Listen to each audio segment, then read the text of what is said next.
Each night, across the globe, millions of people will experience a terrifying phenomenon. At night, it's almost like I feel like I'm being watched. As soon as I bought this house, I felt evil in the house. It holds you. You can't move. Now, why is it that people think that this can kill? It feels like you're going to die. Some call them demons, devils, shaitan, or shadow people. In Islam, they are collectively known as the jinn. They can kill, and they will kill, and have killed in the past. The Quran is very explicit that before we existed, the jinn existed. Who are the jinn? Where are they coming from? And what do they want?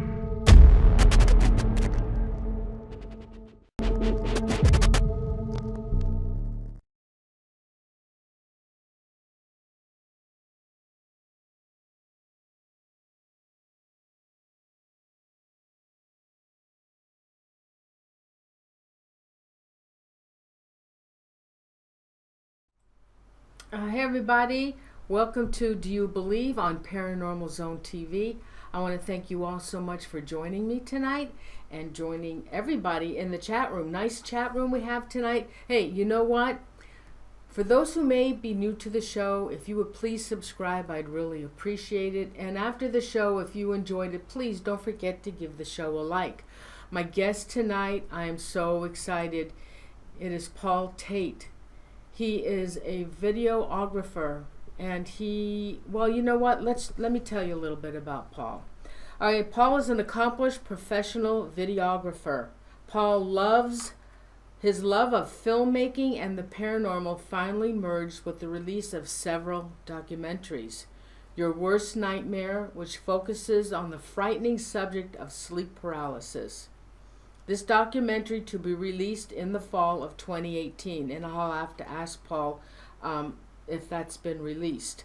Paul also contributed to and made an appearance in 2013, American supernatural thriller titled Shadow People. Paul's latest installment of terror, his new documentary film titled Supernatural Assault, Terror from the Shadows. And this will be the first of many dark element films planned for release over the coming years. And this is where you can purchase the DVDs, you can stream online, Blu-ray, or you can order the DVD at www.darkelementfilms.com. So with that, everyone, let's welcome Paul to the show. Hey, Paul, welcome to the show. Hi, Noreen. Thanks for having me. I'm looking forward to this show. It's going to be a great night tonight. Oh, it is. It certainly is. Would you like to add anything to the information on you that I presented to the viewers? Is there anything you'd like to add to that? No, you pretty much covered it. I mean, I do have a Facebook page as well, Dark Element Films, which is on Facebook. So Facebook/Dark Element Films. And if, your viewers or your listeners tonight enjoy the show, maybe they can go to the Facebook page and like it, and they will be updated with any future releases and any interesting stuff that comes up in the near future. Awesome. All right, so Paul, let's start the show. I'm so excited because we all love the topic shadow people. So with that, when did your first fascination of the unknown begin? Well, the encounters I had as a child, my first encounter with anything strange or paranormal began in 1975. And I was 5 years old then, and my parents and I had just moved into a new apartment in London. And I used to have a bedroom at the end of the apartment, so I would sleep in there. My parents were, in the middle of the apartment, so they were about 20 feet from my bedroom, and most nights I would go to sleep, and then I would wake up and I would see this tall, dark, shadowy figure just standing above my bed staring down at me. So I'm a 5-year-old, this is back in the 70s. I didn't have a clue what that was, so I used to just scream. My mum would come running into the bedroom and what's going on? She'd turn on the lights, and I'd tell her night after night that this, dark thing was in my room staring over me. I didn't call it a shadow. I didn't know what it was at the time. But the interesting thing, the description of it back then was, it was a tall, dark, silhouetted figure, and it had a round head, what almost, to me, from my point of view, looking up at it, looked like an Afro-type hairdo, because we were in the 70s, and Afros were prevalent, in the 70s in London, and that's the way, as a 5-year-old, I described it. So that was my first encounter with anything strange, and the amazing part about that story is that I left the apartment with my parents when we all moved out, and my family, which were cousins on my dad's side, took over the apartment. And I had a cousin, well, I have a cousin, I should say had a cousin. I have a cousin called Leon who took over my bedroom. And I reconnected with Leon on Facebook some time ago, and it was during the making of this film that I actually reconnected with him. And I had a discussion with him before I even told him about the film. I said to him, Leon, I said, when you lived in the flats, or we call them flats, apartment in England, we call them flats. When you lived in the flats in Becklow Gardens, did you see anything? Because I said to him, you had my room, right? And I said, did you see anything strange in that room? And he just started almost, he was exasperated. He said, why are you saying that? Why are you asking me that? What? He says, what made you ask me that? And I said to him, hold on. I said, I'm just asking you a simple question. Did you see anything strange in that room when you had it as a child? And he took it over after me. So he said, I have never told anybody about this. And he said, a lot of nights I used to go to sleep in that room. A tall, dark shadow wearing a hat used to come to visit me. And I was, the hair stood up on my neck at that point, because when he said a tall, dark shadow or silhouetted figure with a hat, I started thinking about what I'd seen. And I thought maybe that wasn't an afro, maybe it was a hat, because from the point of view of laying down, at 2 feet high on the bed, looking up at something that could be standing 6 or 7 feet high, it would look like a round shape, almost like a hat.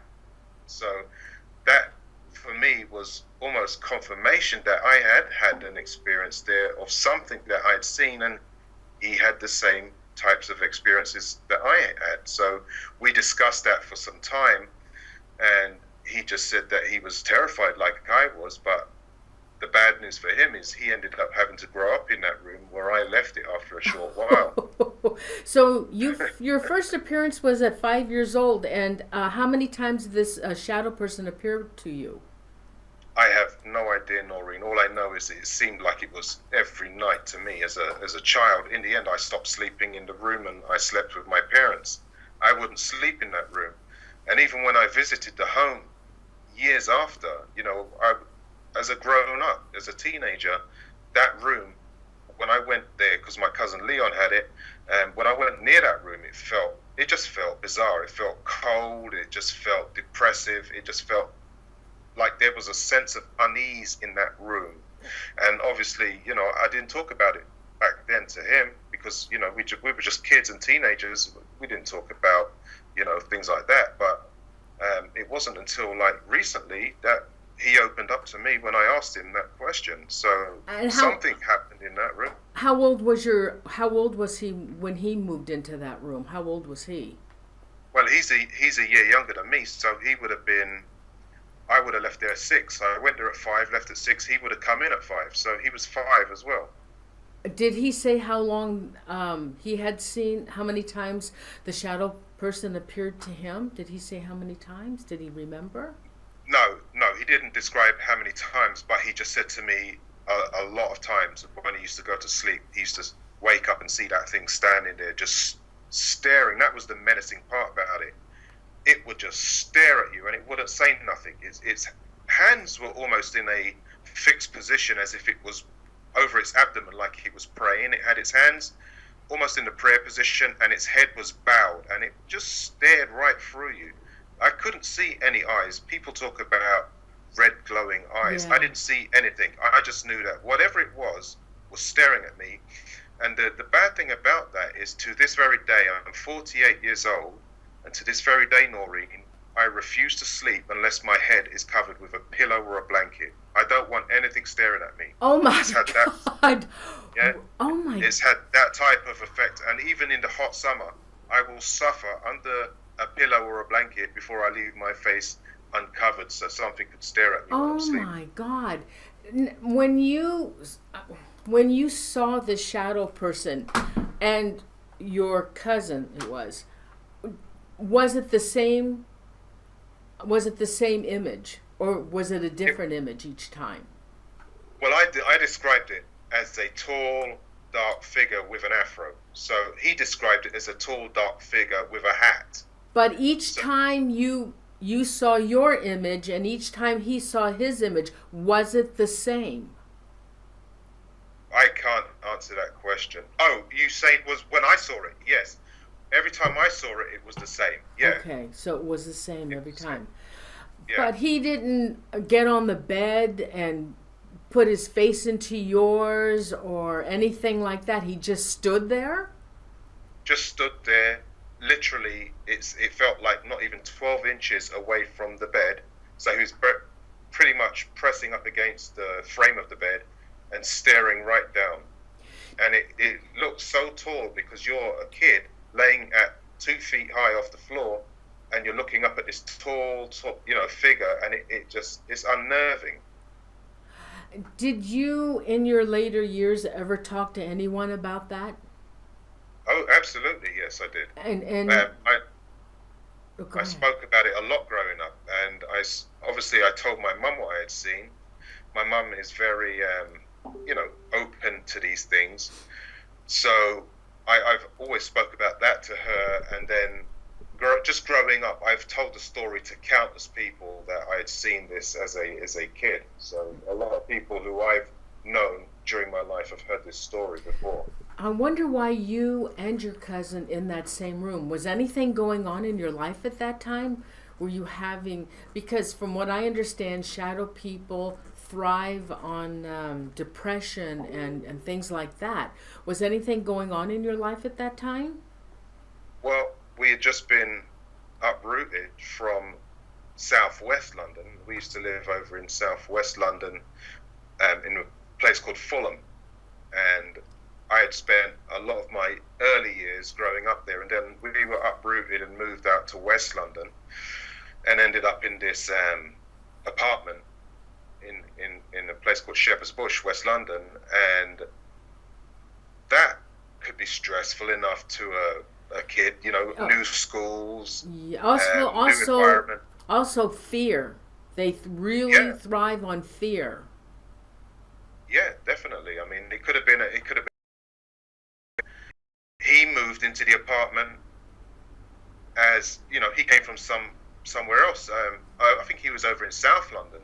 He moved from South London to take this apartment. Well, his parents took over the apartment, but again, there's an upheaval, there's a moving, and there's stress, there's new schools.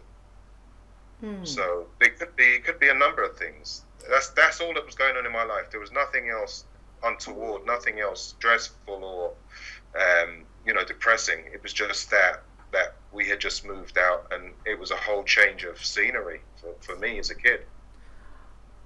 Oh, you poor thing. So, and at this time you were 5 years old. So, when did you start thinking about the shadow people? Then, when you got older, what were your thoughts about that? Well, I never really thought about shadow people as a subject on its own, because that term did not exist back then.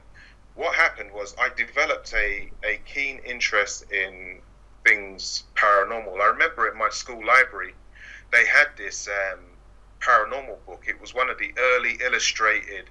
It was almost the size of a Bible, and it was just packed with all of these really cool illustrations of different paranormal events and stories. And it had a skeleton's, the skull on the front cover. It was a really cool book. That book kind of ignited in me, with all of the the interest I had. I wanted to know more about the paranormal. I wanted to know more about ghosts and UFOs and Anything that was just out there. I just started renting movies from our local video store back then. You go get VHS tapes of all of the paranormal films. I've seen so many of them, and I just developed this keen taste for everything paranormal. But what happened to turn me on to shadow people was another incident that happened to me during the 80s, the late 80s. I worked for the Metropolitan Police up at Scotland Yard, and they had a tour arranged for the people who worked there, and you could invite a friend to this tour. It was after work, and what this was, it was a tour that would take you around haunted locations in London and the outskirts of London, and they would stop at some bars so you could get a few drinks and then have a really good night out. So I decided to sign up for this tour, and so did a lot of my colleagues at that workplace. And the night came where we had to go on this tour. So we were all in the pub after work, and then the coach pulled up. So it's like a 52 seat, like what you have a Greyhound bus here, pulled up outside, and we all boarded. Now there was a bunch of people on that bus that I didn't know, who were just friends of our work colleagues and people in the building. It was a huge building. So we ended up going to a few places, and then at the end of the night we came to our final stop, which was the Chislehurst Caves. Now the Chislehurst Caves are an old set of caves that are carved. They're in a place called Chislehurst, just outside London, and they're carved out of chalk. And these caves are 11 miles long. They go off in, it's almost like a maze of tunnels under the ground. And we ended up there, and it's notorious. People have seen stuff down there, so that's why our tour guide thought it would be a great place to go. So we went down into the caves, and the tour guide was taking us through the caves and talking about zero light photons down in these caves. And I at the time I didn't know what that meant, zero light photons. So he said, I'm going to show you what zero light photons feels like. So he said, everyone on the count of 3, turn off your lanterns. So we all had these lanterns, and he counted, and we turned them off. And the only way to describe zero light photons is as if somebody has just removed the eyes from your head.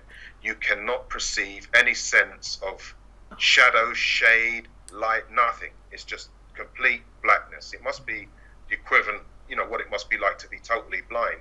You can't see anything. So that was interesting in itself. So we turned our lights back on, and he told us a story about some guys that had stayed down there one night trying to see if they could survive, and something bad happened to one of them. And you can see stories about that on YouTube if you search Chislehurst Caves. And then we ended up in a part of the caves, and it was a place where they had an old well shaft. So the well shaft used to go up to the surface, but it's been blocked off. So I was standing at the back of the group. Now there was a bunch of people, and next to me was a lady from Germany. Now I didn't know her name. I'd never met her before, but she was standing next to me, and we were holding our lanterns, looking in, towards the tour guide who was talking about this well shaft. And all of a sudden I had the feeling to turn around. Something just said, turn around. And I did. And when I turned around, I saw what looked like an orange ember, as if somebody was standing 30 feet away from me down the cave, drawing or dragging on a cigarette. It was the same color as a cigarette ember, and it glowed bright, as, it just glowed. And then I looked at it, and then another 2 appeared, and they were in a triangular formation. So you had one of the embers on top and 2 below. And then I tapped the lady next to me on the shoulder, the lady from Germany, and I said, look, what do you make of that? So she looked, and we were both struggling to see down there because the lanterns were now being held up by our faces. But when we did, the triangular formation of light started to rotate anti-clockwise, and it started to spin faster and faster and faster. And she looked at me when this started to happen, and I looked at her, and we looked back at this thing, and all of a sudden it stopped spinning, and then it opened up. One of the embers went to the top of the cave, and the 2 others went down to the floor. And from the center of this triangular formation, jumped this black shadowy figure, this silhouette. And it looked like, almost the way to describe it at that time was as if someone was wearing a diver suit, a skin-tight diver suit. Oh. But this figure was only about 5.5 feet tall. It wasn't really tall. And the strange thing about it is it stood there in a crouched position, almost like a ninja. You know, when they in kung fu films, they creep around. That's what it was like. It was like it was creeping around. And it was just standing there looking around its environment, looking behind it, looking in front of it. And it even looked towards us, but didn't seem to see us. It was as if we didn't exist to it. So it was looking around, and when it was realized that we didn't know what to make of it. So the German lady looked at me, I looked at her, and when she realized that this wasn't from this world, she screamed at the top of her lungs. She screamed so loud that everyone came running. And when she screamed, this creature, whatever it was, turned its head, it snapped its head and looked right at us. It stared right through us, and then it just turned to its left and it ran straight through the cave wall. I mean, it just disappeared. I never seen anything like that. And I ran down there. I ran right to the point. I wasn't scared because I wasn't thinking ghosts. I wanted to know what that was. And I ran down there, and at the bottom of the cave, I was looking around for like projectors, trickery, anything that could have caused that. Nothing was there. It was just white chalk. Nothing was there. So I went right back to the German lady. She was being consoled by one of the people who was in the group. Could have been one of her friends. And I told the tour guide, who was at the same point, he was at the German lady's side. I said to him what we just saw, and he said, that has been seen down here by numerous people. And he said, when you go up to the surface, he said, ask for the logbook. And he said, I want you both to fill out your experience and describe what you saw. Wow. So we did that, yeah, and we exchanged addresses. Back then, it was the 80s, internet didn't exist, so we exchanged addresses, me and that lady, and she wanted to tell her friends back home, but she said, I need you to be there in case I need to write to you to, confirm what I'm going to tell them, so they don't think that I'm crazy. So you consider that a shadow person? That was a classic shadow person, the silhouetted shadow person. Classic. That description I gave you is what I saw. Well, how many different forms do you think the shadow people come in, that they appear in? Well, they come in many forms. I mean, that one that I described as a person in a diver suit is the most typical one. You get them appearing as a fog or a mass, like a cloud. Another quite sinister one that appears is what they call the Hat Man, and that's like when I first described as a child what I could possibly have encountered, and it's the tall, dark, silhouette of a man wearing a fedora hat and usually an overcoat, a long overcoat. People have even seen shadowy animals, cats and spiders, and there's all sorts of things that appear in shadow form, or they take many forms. But a lot of people have seen these things, and the reports worldwide seem to, corroborate with everybody else. They match up. They see the same entities. I've seen 2 of them myself, Paul. Oh, wow. What ones did you see? Mine was on the haunted USS Hornet when we were airing a paranormal investigation, and he was looking at me in an open doorway, and he was all black. But because there was a little bit of light behind him, he was wearing like a baseball cap. It was the image of a baseball cap, but it was all black. Everything was black. And when I looked up at him, and he was there for about, I don't know, maybe 2 seconds, and then he disappeared. And then the other person was in my house, and it was, I call it a thing.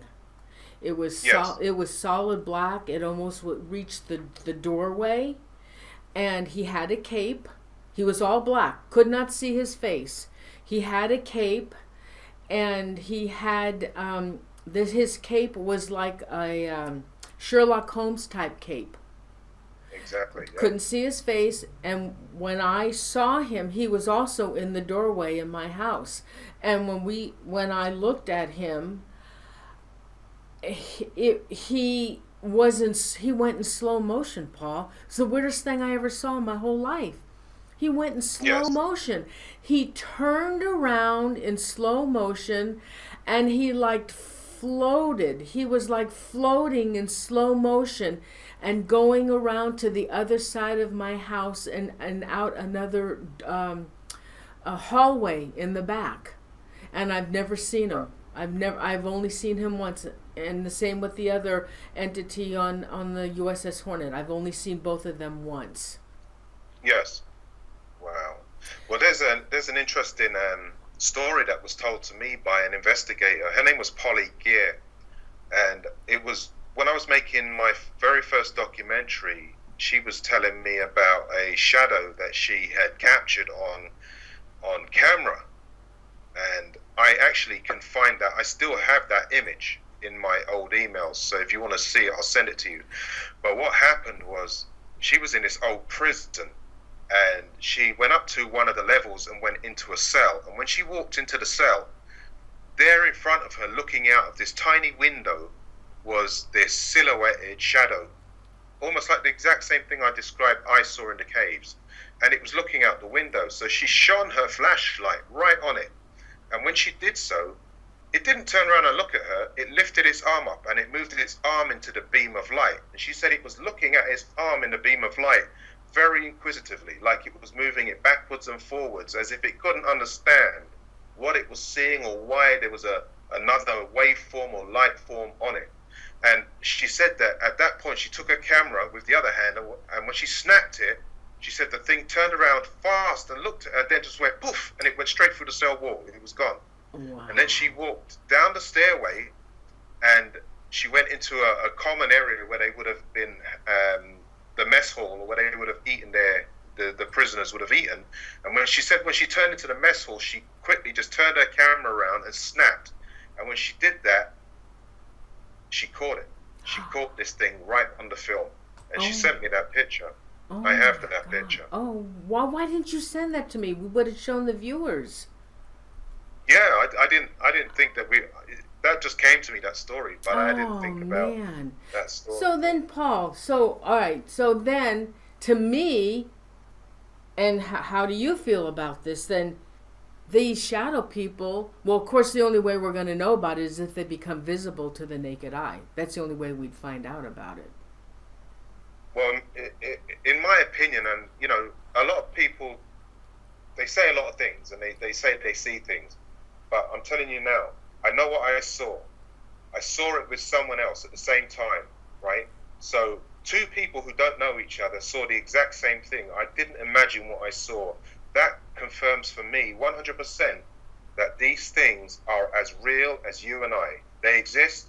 It's just about how they exist and where they exist that we need to understand. But what I do know is that there are millions of people across the world. Some of them tonight will wake up to see these things in their room. Right. It happens every day. When I was making the film, the amount of people that would write to me, this happens every single day, all over the world. It doesn't matter what religion, it doesn't matter your color, it doesn't matter anything.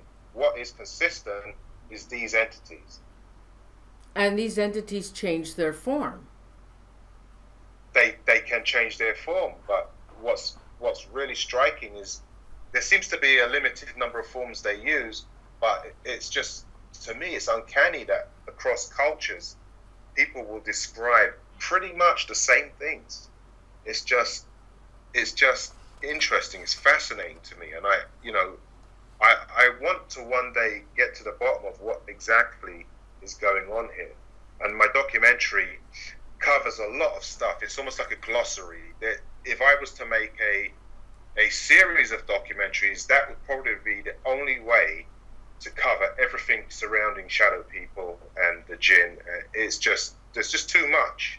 So I kind of give a glossary, and met some very interesting people who had some very interesting and frightening experiences.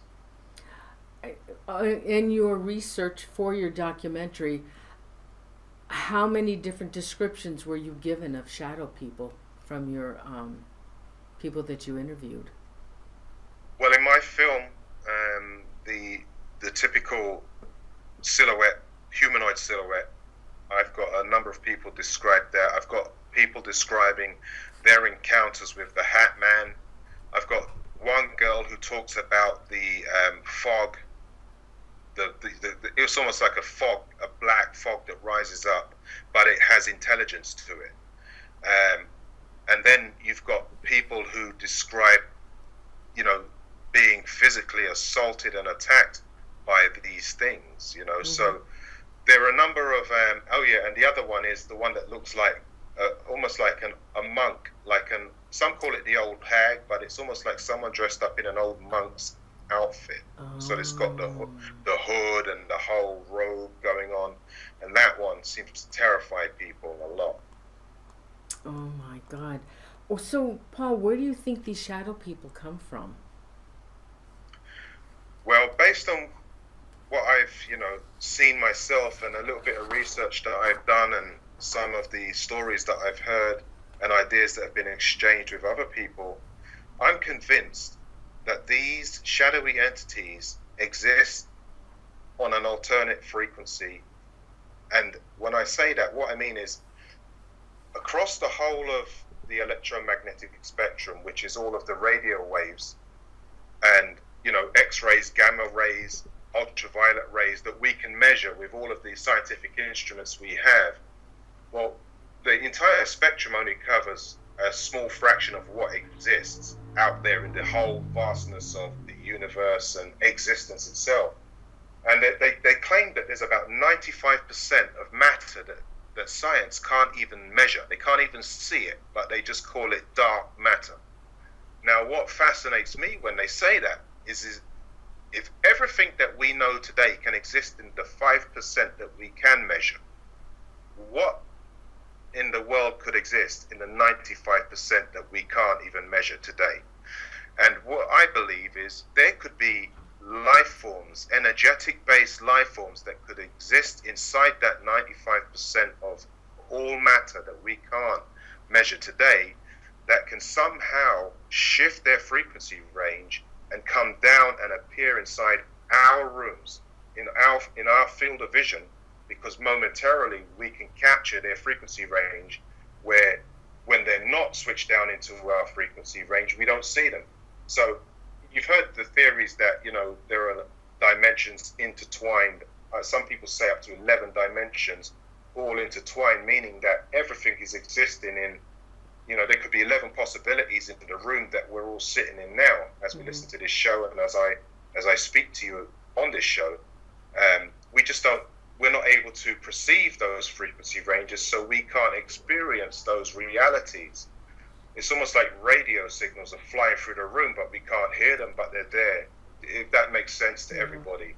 Television waves are passing through the rooms, we can't see them, but if we have the right equipment, we can tune into that frequency and we can have that experience. We can hear the music on the radio and see the TV programming on the TV stations.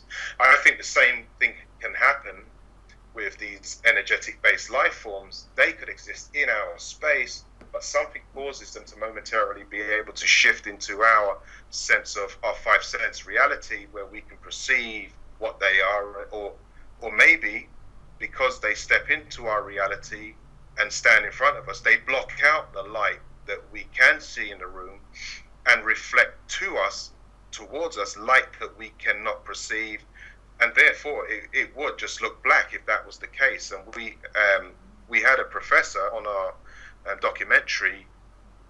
He explains that exact scenario where if something stood in your room and outside a frequency range that you could perceive, it wouldn't be invisible, it would just look black because it would block out the light behind it and reflect light towards you that you couldn't perceive. So that could be an explanation to why these things always appear as shadows.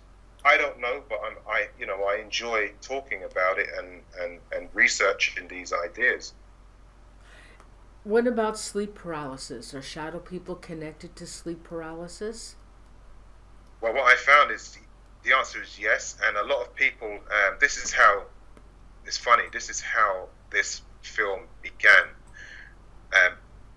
Back in 2007, I started making a documentary called Your Worst Nightmare, which was about sleep paralysis.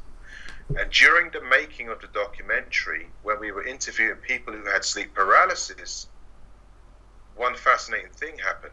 They all started describing the shadowy entities would appear to them during the sleep paralysis episode. And this was happening time after time after time. And these people didn't know each other, but they were all claiming to be seeing these shadowy entities during sleep paralysis. So I thought to myself, all right, I'll include some of this in the film because the film's about sleep paralysis, but I'm going to keep a lot of these interviews because this is a whole nother documentary. So that's how I got a lot of the interviews for what you see now today as Supernatural Assault. They came out of people's sleep paralysis experiences, and I just collated them and kept them. And then I found some more people who had also had the shadow people encounters, and I interviewed them, and I put the whole thing together as a new documentary, and released it this year. Can you tell the viewers exactly what is sleep paralysis? Yeah, sleep paralysis is it's very common. It happens to 1 in 5 people worldwide. In fact, there's probably a bunch of people on here. If I ask the question, how many of you have ever woken up, you can't move, you can't, do anything, but you're awake. You're in your room, you're awake. Your body's paralyzed. You can't move a finger. And I guarantee you a bunch of them will say, yes, that's happened to me. And that's a physiological condition that is well understood. And, what happens is when you go to sleep, your body will disconnect, so you can't act out your dreams. So some people will wake up before their physical body has fully awakened, and momentarily they're laying there paralyzed. They cannot move. Mm-hmm. That's well understood. It's been happening for forever, as far as back as humans can remember. That people have experienced sleep paralysis. What's strange is that during episodes of sleep paralysis that go on more than 20 seconds or so, people start to have these strange otherworldly experiences where they will sometimes hear shuffling feet. Some people will even describe out-of-body type experiences.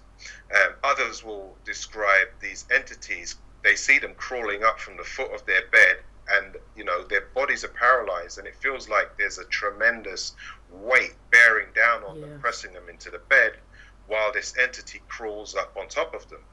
Some say they just see these entities standing in the corner of the room, lurking, staring at them, or like I did, standing beside the bed and staring down at them. But I didn't have sleep paralysis as a kid. I was just, watching this thing.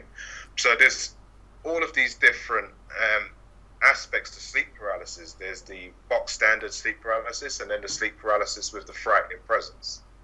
And the film that I first made looks into sleep paralysis and sleep paralysis with the frightening presence. So that's pretty much, in a brief explanation to what sleep paralysis is. When you interviewed these people, Paul, for your documentary, did you get any of these people have any kind of like maybe mental or medical condition, or any of them similar in their lifestyle, anything like that with these people? No, nobody that I interviewed expressed to me that they had any mental conditions or medical conditions. One girl just said that she had trouble going to sleep. No, I wouldn't say that was a medical. That could have just been from stress, and she was a teenager at that point. But no. Mm-hmm. It was just everyday people that were just too afraid. Okay, what about their stress level? What about their fears? Did you get into? They were terrified. No, but their personality, because I know somebody who this happened to, and I know this person's personality, and I was just wondering, because I would like to know, like, this fellow's personality, if he can be connected with the other people that you did for your research. Let me tell you one. What? There was a lady, her name was Dawn, and she was a nervous ball of energy, just so nervous, so scared, so frightened. She had let me go back. The experience started first when her daughter had an encounter with some shadowy being that ended up in their property or on their property. So once it was on the property, it stayed. And Dawn's first encounter with it was when she took the dog out. She took the dog out at night time before she went to bed to let it go to the bathroom. When she was out there on her own property with the dog, she said she encountered a shadow person face to face for the first time. And this thing was standing right there in the tree line, just staring at her. And then it just, when she saw it bolted off, the same way as everyone describes, and I described, they just run. So she saw it there, and then she started seeing them in her house. One night she was laying in front of the TV and she dozed off, and she had her arm over the back of the chair. And she said she woke to see this thing. Well, what happened was it grabbed her arm, and that's what woke her up. And then she opened her eyes and she could see this thing pulling her over the back of the chair. So the attacks ramped up. It got worse and worse. It kept coming back after her night after night. And then she found us, and she was relaying the story to us. And she said to me, she goes, Paul, she goes, I said, why are you crying so much? You know, because she was crying on camera. I said, I saw these things. It's not that scary. And she said, well, they're attacking me. And she says, I'm convinced that they're going to kill me. That's what she said to me. So I said, don't ever say that. You don't want to put stuff out there like that or think about that. And then what was bad about that, she went away, and then a while after that, we got a telephone call to tell us that Dawn was actually found dead in her apartment. And she was found dead on her birthday, because if you look at the dates of her birth and death on the film, you can see that she died, and it's quite freaky. But what happened was we kept following up to find out why she had died, and we couldn't find a cause. The last we heard was that it was natural causes, but she was only 54 years old, so that didn't make sense. But they couldn't find a cause from what I heard, and her worst fears came true. I don't know whether the thing was the cause of her death, but it was strange, the circumstances surrounding the way she died. So wow. It just leaves it open. Well, that's the first I've ever heard of somebody dying like that. Yeah. Oh my God. And we dedicated the entire documentary to her memory. And her stories, it's in there. The whole story's in the film, and it's scary. It's quite compelling, and you can tell that she's genuine. She really experienced what she experienced. She's in the documentary?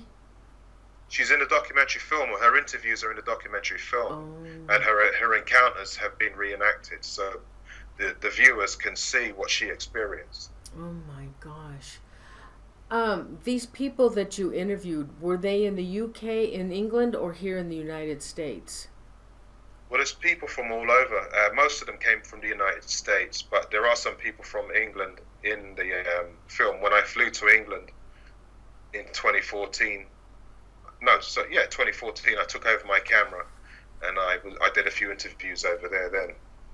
But there's people from all cultures and from all over the place in the film. Oh my God. Now, you are also connecting the jinn to shadow people? Correct, yes. And this is quite normal in some cultures, but for instance, if you go into the Muslim culture, the Quran talks about the jinn. It has a whole chapter dedicated to the jinn and this, the study and understanding of the jinn. And in their culture, and even pre-Islamic beliefs, talk about these jinn. And it is written that before man, it was on the earth, existed angels and jinn. And then man came along. And when man came along, God asked the jinn to bow down to man. And he asked the angels to do the same, and the angels did. But the jinn refused. The leader of the jinn, whose name was Iblis, refused to bow down and claimed that he's not going to bow down to something that's inferior to the jinn. So apparently there was trouble. This caused trouble, and the jinn were banished from this reality to an alternate reality. And in the Muslim culture, the jinn are well known. They talk about these mischievous, evil, jinn, and there are some good jinn too, apparently. But they talk about the shaitan, which almost translates to Satan. The shaitan are the evil, the bad jinns, and like I said, there are good and bad in everything. But they have a wealth of knowledge on these entities, and all of these things that we see, these shadows and all of that. In their culture, they believe that is the jinn, the work of the jinn. So they made that connection long before I did. I just kind of, tapped into it. And years ago, I had written a short screenplay, and it was called Invasion of the Jinn. And it talks about the jinn and shadow people, and kind of, I made that connection back then just from reading bits and pieces all over the place. But never did anything with that screenplay. But more and more, this shadow people topic is coming up. It is mainstream. There was you introduced a film called Shadow People, which I actually appear in, and there's been other movies where you see shadow people and Hat Man, and so even Hollywood is now starting to portray these sinister looking figures in a lot of movies. Mm-hmm. Why do you think the shadow people and the jinn terrorize people? What do you think? Why do you think they're doing this? What is their purpose behind it? Well, some people believe that it's fear. They feed off that vibrational energy, the energy that people give off when they're frightened. And what better way to get a feed if that is what you feed on? If you can ramp someone's fear levels up and then somehow, drain that and to live off that. But did you ask any of those that you interviewed if they were fearing something at the time? Absolutely, yes. And what did they say? Yeah, they were terrified. Some of them were too terrified to go to sleep at night, and that in itself can bring on, sleep paralysis. But that can drive your fear levels up because you spiral out of control. You're frightened to go to sleep, so you start to build panic, and then you try to sleep, and then all of a sudden you're having these bouts of sleep paralysis, and people are having these strange experiences. But fear is one of those things that it has been said that shadow people feed on. Okay. So that I having a hard time with this because to me there are different kinds of shadow people, and I would love for you to research this, okay? And the people that you interviewed, I consider the shadow people that you're talking about that cause fear, and they want you to be afraid, and they thrive on your fear. But then the one shadow person that I saw, there was no fear involved. He was just I call him a black ghost. I think he was just a black ghost, not a shadow person. Or a shadow person ghost would be a different category of what I'm thinking. Because when he saw me, when we to me, I consider it locking eyes, looking at each other, he disappeared. And with the other one, I don't know why this other one, this huge big thing appeared to me. I was in the other room working on my computer, and when I came out, there he was. I wasn't afraid of anything, and I never saw him again. Yeah, no, I'm not. I'm not saying everybody has to have fear to bring these things on. Like I said, when I saw one down in the caves with someone else, I wasn't scared at that point. But we had the experience. We saw this thing. It somehow our worlds collided, and we encountered it, and it encountered us. I'm not saying that every shadow person that appears is a result of fear. What I'm saying, you asked me why do they come to some people, and that is one of the reasons. Yeah. Fear can attract them into your life. We just don't know. I have no definitive answer to why they're coming. These are just theories that are floating around, and it's one of the things that I believe. I believe that fear can attract these into your life. Right. I remember when I was about 7 or 8 years old, and every night I would wake up and there would be a black figure at the end of my bed. And to me, it looked like Zorro. He had a cape and he was all black. And every night, this went on for a long time. And then I just had remembered every so often, I had just remembered this. And after we left San Francisco, that never happened again. But at that age, and I don't know what was happening in my lifetime and why I would see this black person, and I never told anybody. I mean, at 7 and 8 years old, I think you just, oh well, that type of a thing. Never told anybody, but yeah, he was solid black and he had a cape like Zorro. But nothing ever happened. It just stood at the end of the bed.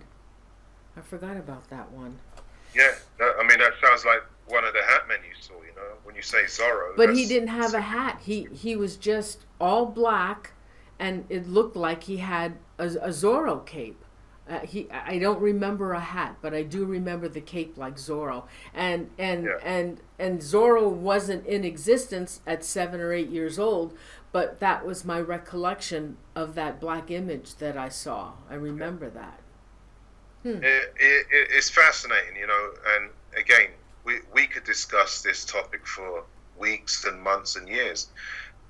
And it's good to discuss it because maybe one day we'll find the answers together, but nobody has a definitive answer to what these things are. All we can do is explore, have an open mind, and check out all options.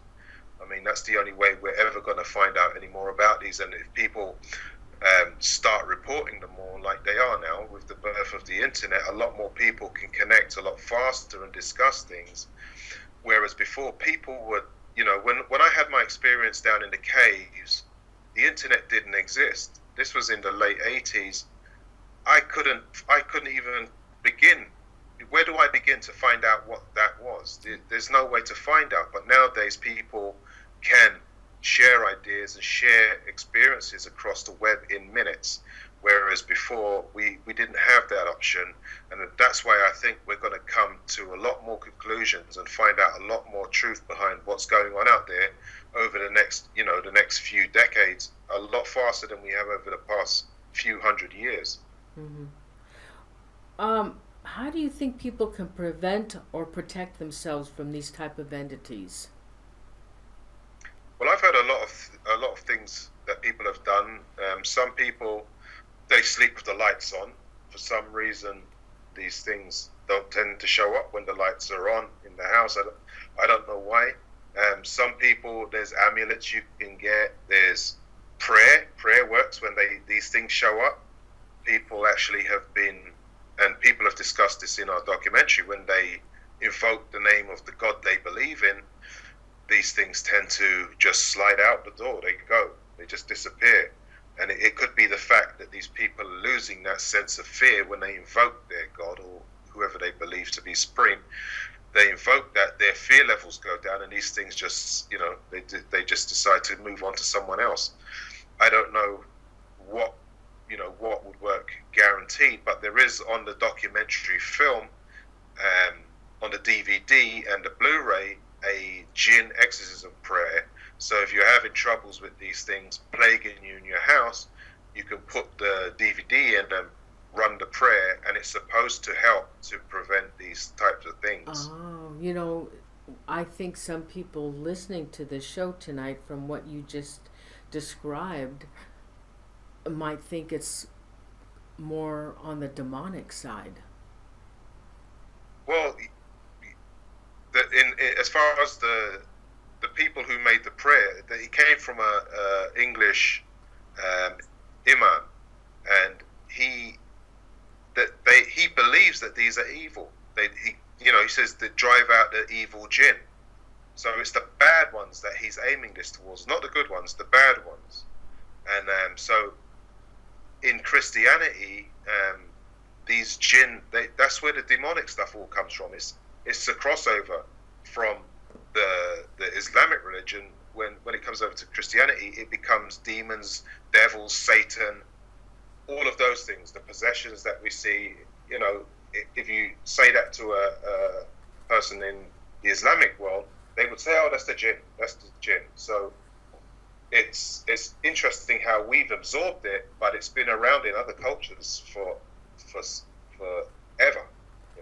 I can't say centuries because it predates centuries, but it's been around in other cultures forever. Mm-hmm. Oh yeah. In the people that you had on your documentary or interviewed, were there other people that were physically harmed in any way? Yes, one girl was actually sexually assaulted, and this is you watch the interview, it's compelling. She used to wake up at night and she'd be paralyzed, unable to move, and then she said she used to feel this thing coming up under the sheets at her, and it would crawl up on top of her, and the way she described it, he would do what he had to do, and then he would leave, and then she could move again. Oh my God. Yeah. From a shadow So that person? From a shadow person? Yep. Wow. And this one was like a silhouette, the silhouetted shadow person. The typical silhouette of the shadow person. That's the one that she used to encounter. What? So and go ahead. No, go ahead. No, I was going to say that left a mental scar on her. I mean, it really messed up her life a lot. And you'll see her telling her story on there, and I've heard of that happening to quite a few people over the years. Oh my God. Did you have any strange experiences during the making of your documentary? Yes. Ooh. And when I say that, I'm not joking. Tell us. Yeah. I mean, I'd be sitting down here in the room I'm in now. It's my studio, and I'd be editing film and rushes and interviews late at night, and all of a sudden I'm sitting there staring at the screen, and I see a black flash go across my French doors, and I'm like, what was that? So you go out there and you look around and you see nothing, and then you sit down, you start editing again, and then like 15-20 minutes later you see it go back, boom, the other way, and then I think, okay, it's time to shut this down and go to bed. That happened so many times. Then I've got a glass, and I'll send you the video of this, Noreen. Okay.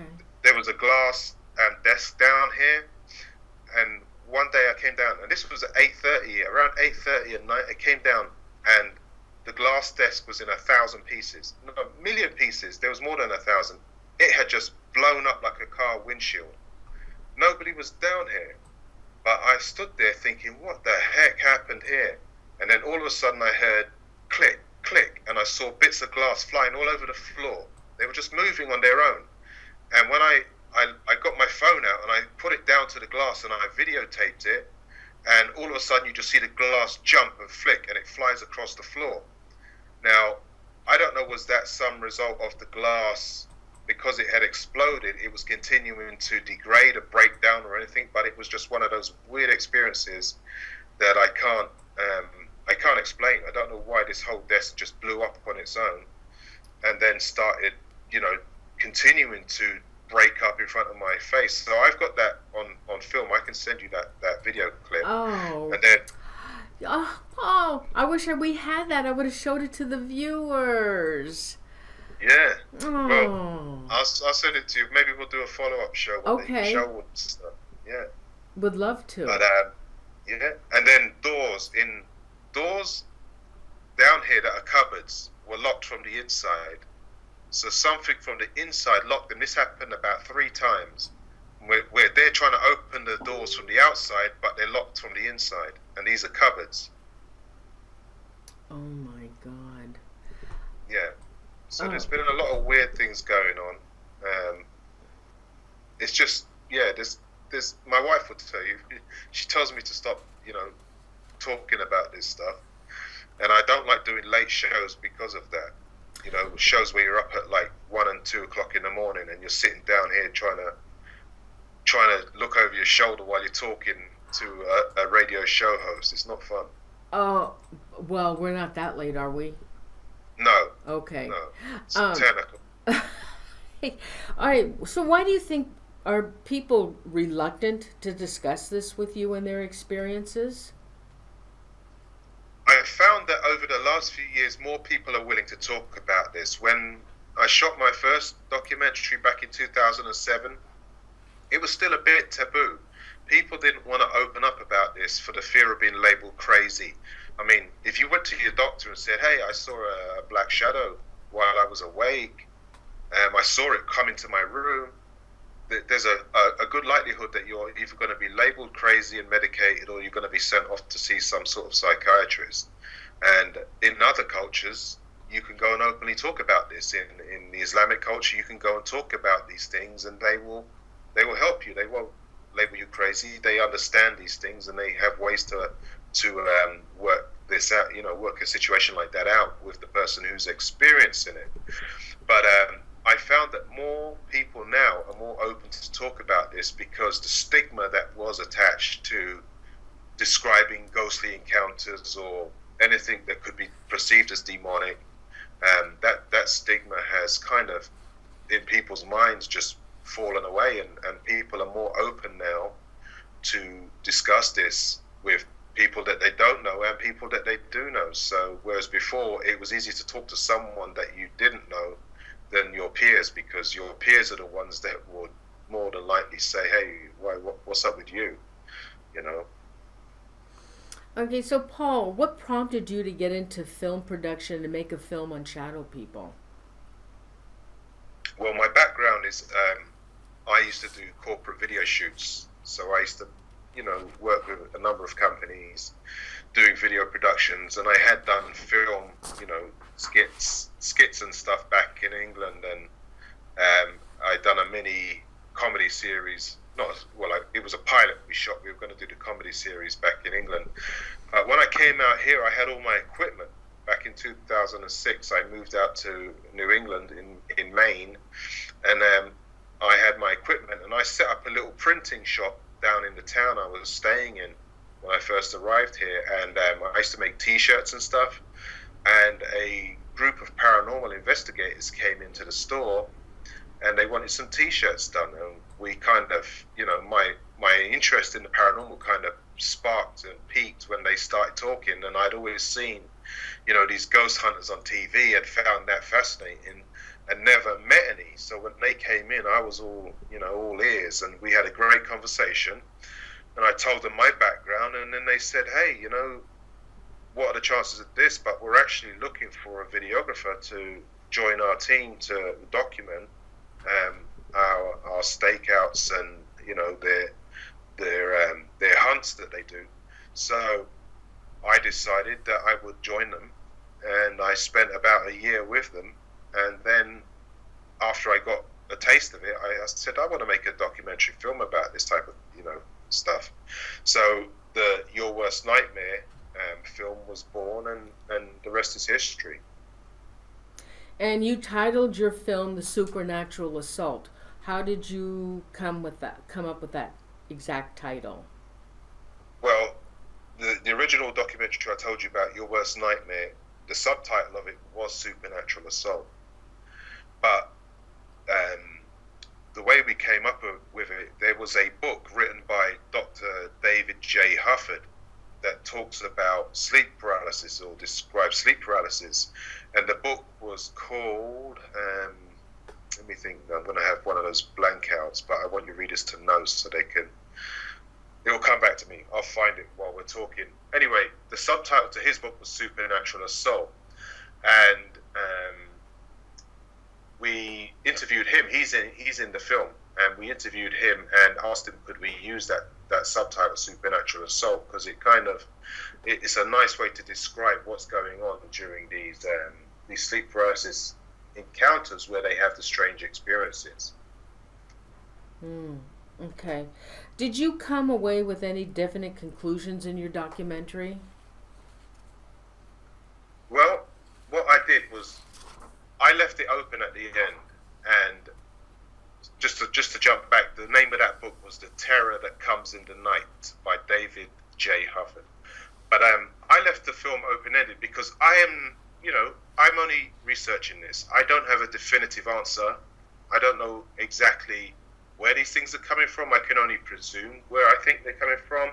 I don't know exactly what these things are. Again, I can only surmise what I think they are. So I left that open to the viewers. I just showed the viewers a glossary of the evidence, of the experiences, of the expert testimonies, of the people who had their experience testimonies, and I just left it at the end for people to make their own decision. Take from the film what they want, and whatever they don't want, leave behind. But the ultimate, decision on what this is would be in their own minds. What other films have you produced or been a part of, and do you have any future films planned? Well, the documentary Supernatural Assault that we're talking about, then there was Your Worst Nightmare, that was 2007. And then I got involved in the Shadow People movie, which was released by Anchor Bay Films, and that came because I had put out my first film, and one of the producers of that movie, of the Shadow People movie, came across my film and wanted to use part of my film in their film. Some of the interviews that we had shot, he wanted those in there. So he called me up and we had a discussion, and I ended up, after that discussion, being made part of that film, and they interviewed me for it. So that was quite interesting to be in that process. But that's the only 3 films I've been part of to date. But I've got plans for stuff in the future. It's just trying to pull all the resources together to make them happen. Are they going to be paranormal in content? Some of them will be. Some of them will be looking into other aspects of reality, and I've got one that's planned that I want to do on the subject of death, and it will be looking into people's worst fears about death and people's beliefs about the afterlife and people's just their overall thinking about the whole process of death. Oh, that's very interesting. Oh, I would love to hear what people have to say about that. That's awesome. Yeah, it's in everyone's mind. I mean, especially as you get older, you start thinking about that. And is there anything after? And then does reincarnation exist? That will all be in this film. So I'm going to touch on a lot of stuff in this film to try to put together something that becomes informative and both, as well as something that may give people a sense of ease about the whole process, because it terrifies people when they start thinking about their mortality. Yeah, right. I've done several shows on what happens to us when we die. Where can people learn about the Supernatural Assault? Where can they get a copy? And I do have your website up. So you want to tell them? People can go to www.darkelementfilms.com, and on that website you can watch the trailer, you can read all about the jinn, you can read about Shadow People, you can read about me, about the movie itself, and then if anybody wants to send any interesting stories by the contact links at the bottom, they can do. And we also have a Facebook page, which is Facebook.com/DarkElementFilms. So you can go there, and then we'll keep up to date with anything that's happening as it comes out. We have a couple of questions. Can you have time to take them? Sure. Okay. There's a question from Cassandra50, and I think she must have come into the show late because she says, do you believe that true and classic shadow persons, Hat Man, feed off from fear? I think that is definitely plausible. I think that fear is a food source for them, and from what I found out from making a documentary, a lot of the people that we interviewed had terrifying experiences, and every night when they were going to sleep, and were terrified to do so for fear of having those experiences again. So fear, I believe, is something that they feed off. There could be other things too, but that's one of them. Right. And Tina Alexander, can a shadow person have a mass like a human? Well, yes, actually, because there's one interview I did with a paranormal, a lady who was head of a paranormal ghost hunting team. She was talking about a shadow person they experienced, and when it jumped, and when it landed, it made a thud like a heavy person had hit the ground. So it must have had mass to produce a sound wave like that. People describe when they're being, assaulted, like this girl who was sexually assaulted by one of these things. They feel the mass of this entity crawling on them. They feel a tremendous weight pressing down on them, which is also another symptom of sleep paralysis, but they feel the mass of the creature on them. So yes, I believe that they would have a mass. All right, another viewer, her name is Sandra. She wants to know, have men been raped as well? I have not come across that, but in my film, but I have seen a British, there was a British documentary made on sleep paralysis called The Entity. It's actually available on YouTube, and there's a guy in there talking about exactly that. He's a man, and he had that experience where he was sexually assaulted. All right, and there's one last question. Tina Genovese, does anyone know why some have hats and some don't? We don't know that for sure, but what we do know is obviously there's different forms of them. So that's the only explanation I could come up with, is that there are different forms of shadow people. Excuse me. And the Hat Man is one of them. So he has the hat, and that term, the Hat Man, was coined a few years back. But the Hat Man has the hat, and the others have the silhouette. Doesn't have the hat. He just looks like a guy in a diving suit. So there are different forms of them, and then you got the one that looks like the hooded monk. So I don't know why, but all I can say is they're different forms. That's why some have hats and some don't. Right. I have a message for you from Royce Hinman, one of my mods on the show. He said, Paul, put salt around windows and doors to seal them. Not a lot, just a sprinkle will do. Then tell everything negativity to get out, stay out, and don't let negative people in your personal space. Negative things can catch rides. Yes, I've heard of the salt. I've heard of using salt before, and iron filings. Oh, I didn't hear about that. Yeah. But I know salt will. All right, well, I guess that's it for tonight. It was such a pleasure. Is there anything else you want to say to the viewers, Paul? No, I'd just like to thank everybody who tuned in, and I hope you all enjoyed the show. And do please go and like our Facebook page. Like I said, it's Facebook/Dark Element Films, and check out the website. And there's a lot of information on there, and if any of you have any interesting stories, do send them to me. I don't always reply immediately, but I do get back, because sometimes when I've done radio shows on other networks, you get inundated with these things, and they take a long time to get through, So definitely check out the website and like us on Facebook, and I look forward to speaking again with you, Noreen, and spending an evening with your audience. Oh, awesome. Thanks, Paul. I would love to have you back again anytime. Anytime you want to do an update on some more people that you've interviewed and tell some fascinating stories, we'd love to hear them. Yes, definitely, it'd be fun. And when I bring out my next documentary, which I'm way behind schedule, when I bring that out, I'll come on again and we'll talk about that. I'd love to have you back, Paul. Thank you so much. I have your website at the bottom of the description of tonight's video, so they can get the information about getting your DVDs.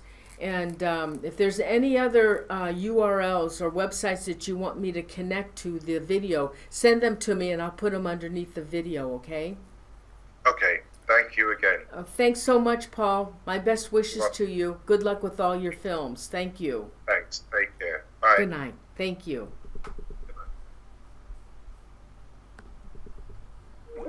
Hey. So I hope you enjoyed the show. It was a pleasure to have Paul on the show tonight. Very interesting. What'd you think of that one woman that he interviewed that's on his documentary? She actually died. She was threatened. She felt threatened by the shadow person and she died. It's pretty interesting. I think I'm going to buy that documentary. I'm anxious to see that. Sounds like there's some pretty darn interesting interviews. Sounds like an awesome DVD. And there's some other ones too on that website that they have that you can watch on Blu-ray, or you get you can stream it live, or you can just get the DVD. I'm certainly going to watch some of those. Okay, everyone. So there is another show next week. Dave Spinks. Dave is coming on the show, and he's going to talk about tell us some ghost stories, and tell us some of the creepiest, scariest experiences that he's had, and the ghost story behind it, and the hauntings, and also provide some evidence. So that should be a fun show. I haven't done one of those with Dave in a long time. And then on the 25th, Mark Fultz returns to the show, and we're going to do a show on secrets of the funeral home. He's got some really freaky, interesting things to talk about funeral homes. And so that should be fun. I won't have a show the week of the 20th because... Oh, Aaron Brody. Oh my God, Aaron Brody. Thank you so much, honey, for the chat money. That was really, really nice of you. Thank you so much. Thank you, Aaron Brody. I have my last barbecue of the season. Huge. 50 people are coming. So I've got to get ready for that. So I'm going to skip a week, and that's the week of the 20th. But I will have 3 shows for the month of October, my favorite time of the year. So with that, you guys have any questions? Yeah, I know, Michael. Yeah, Dave was in St. Augustine. I know. Dave's got lot of good stuff happening. A lot of stuff is coming up for him. All right, so and everybody, thanks so much for joining me tonight. It was really a pleasure. We had a nice crowd. Really nice to see everybody.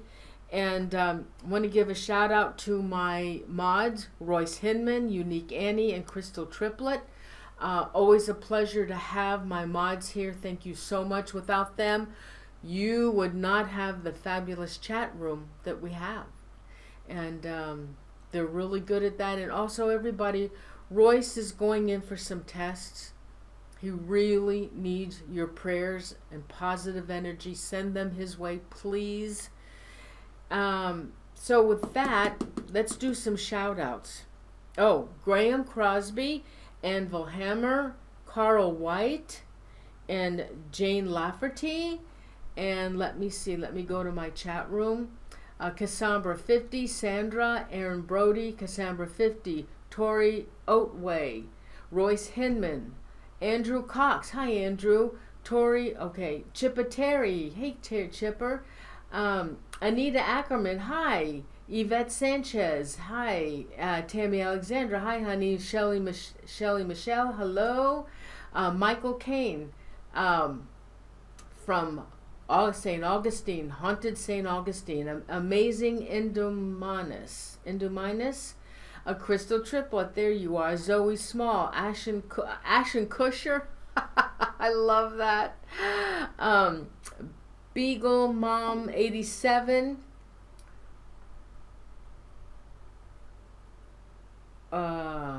what's that mean, Royce? Oh, here we are. Oh, Royce sent me some. Okay, this helps me. Royce, okay.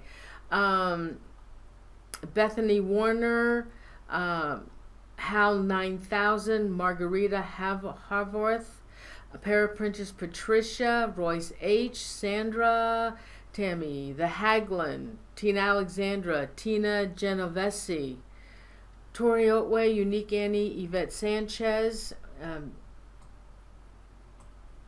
Royce is sending them to me. Okay. Did I miss anybody? Jeffrey Herda. Oh. Who did I miss? Did I miss somebody? I know there was over 130 people in the chat. So, oh, Fungi.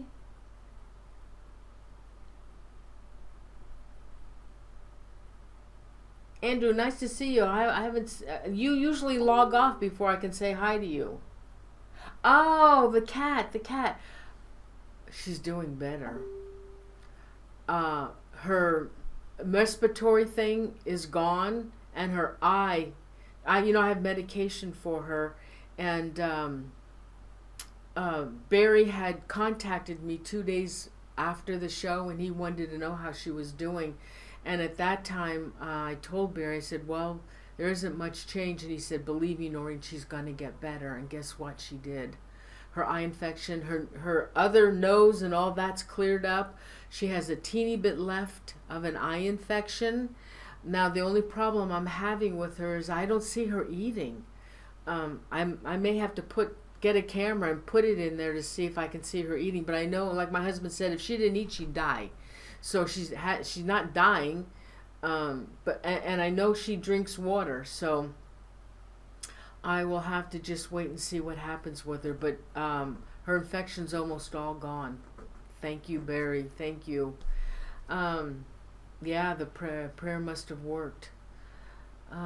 So anybody else want to shout out before I go?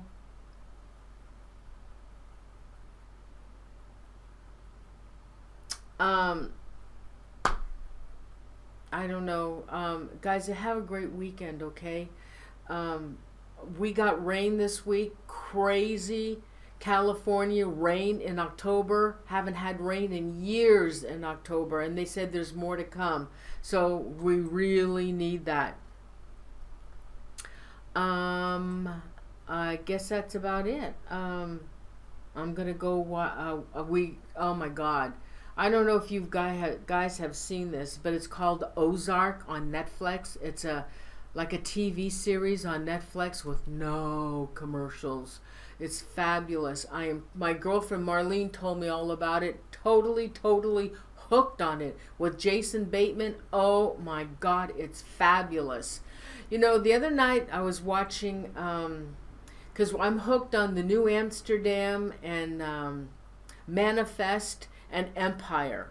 Well, I don't know if it was New Amsterdam or Manifest. We were watching it, and I counted every 6 minutes 10 to 13 commercials. No wonder nobody watches TV and they go to Netflix to watch the those series that they have, or Prime or Amazon Prime. I have Amazon Prime too. I think I'll see if I can get that on my other television. That's insane. 10 to 13 commercials. It almost makes me want to stop watching them on TV, except I love those shows. All right, so anyway, I'm going to go. Have a wonderful weekend. If you guys don't forget, if you want reminders for the shows, you can, I have the shows set up. The events are already set up on the main page, so you can just click on them and it'll give you a reminder, or you can send me a message on my website, paranormalzone.tv, and click the tab for show reminders. Now the only problem with that is I'm just wondering if it's not going into your spam. And I'm more than likely it'll probably go into your spam. So you're better off just clicking on show reminder on my YouTube channel on the front page. So with that, I don't know what else, anything else going on. Slow down for November and December. I'm cooking Thanksgiving. I don't have my calendar, but you know, November, December are really busy months, and it's kind of a quiet time, you know. People are shopping and getting ready for the holidays. So everybody, happy autumn, favorite time of the year. Have a wonderful weekend. Be safe out there. And I'll see you next Thursday. Really excited to come back next Thursday with the show with Dave Spink's going to be a good one. So love you guys. Again, thank our mods, Royce Hinman, Unique Annie, and Crystal Triplet for having your wonderful chat room that you have. Love you guys. Group hug. Please pray for Royce. Send positive energy his way and pray for him. Okay, we want him better. All right? I love you guys. Have a great weekend. And I'll see you next Thursday, okay? Love you guys. Thank you. Good night.